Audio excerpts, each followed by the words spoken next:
Hello everybody, this is your boy Xbox David coming at you from Two Old Dudes Gaming, bringing you my review of Star Ocean: The Last Hope, one of my favorite JRPGs on the Xbox 360, one of the few JRPGs on the Xbox 360. It was developed by Trey Ace and Square Enix. In 2009 is when it was released, and Trey Ace and Microsoft had a great little partnership going on because they released this one, Renaissance of Fate, and Infinite Undiscovery. Now, Star Ocean: The Last Hope is the prequel to the very first Star Ocean on the PlayStation 1. The game sets forth a little bit after World War III in 2049 or something like that. And pretty much the Earth is destroyed, we set up a new project, and we go into space. We get lost, our ship crashes, and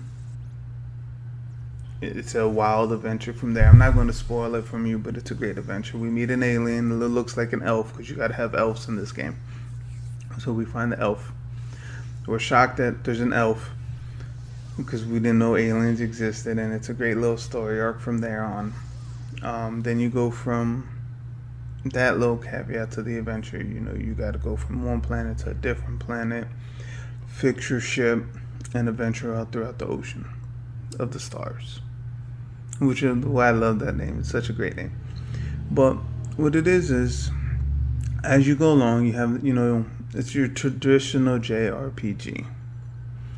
It has young boy, young girl, adventure off into the world unknown. There's a little love interest behind them. It's a JRPG. They're always going to have that little story arc in it. You have to rise above, you're unknown, you're trying to prove yourself. Pretty much like every damn anime too. And I'm not really a fan of animes, but I do love JRPGs. Now, the thing about Star Ocean: The Last Hope was its combat system was different from the previous ones that I played, because I played 1 and 2. I didn't play 3.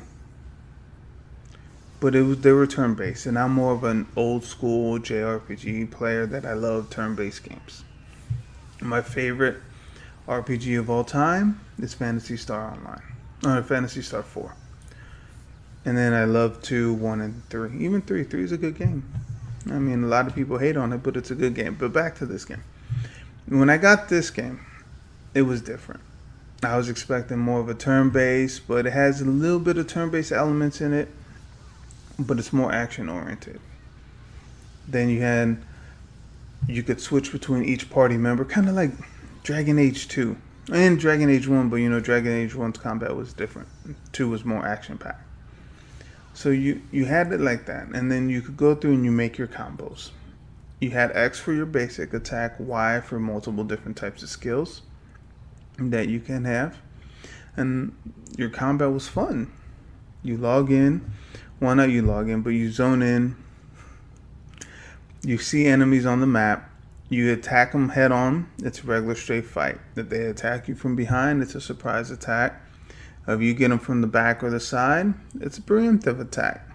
And it gives you a little bonus, or it hinders you if they sneak up on you. So it keeps it interesting. Then you have the gem system. That's on the combat on the upper right hand corner. That's going to give you bonuses when you build it. Then if you take too much damage, it breaks, and then you lose your little bonuses in your combat, or for your combat. So I mean, it's always great to explore. You run around the whole map, you fight whatever you can, you go back, you heal up, and you grind and you level up. Like, these little bugs are pretty damn tough. I guess they got their idea from Starship Troopers when they made these things, because they're rough, they hit hard, and they poison the hell out of you. I really did not like fighting them. I was rusty when I was playing it, and then I was playing kind of horrible and getting my ass whooped. I didn't die. I did not die, but I took more hits than I should have. And it's just all about getting back into it. I mean, I beat it years ago, and I'm working on it again now that it's backwards compatible with Xbox One, and which is a great thing. I like how Xbox is doing the whole back compat with a lot of JRPGs to fit everybody in it. Now, I'm going to give Star Ocean A Last Hope an 8 out of 10. It's a great game. You should pick it up if you have the time. It's $20 on the Xbox Store, or you can find it at GameStop even cheaper, or Amazon or eBay. It's worth it. You'll enjoy it. One of the better JRPGs on the Xbox systems, period, whether it's the OG Xbox 360 or the Xbox One.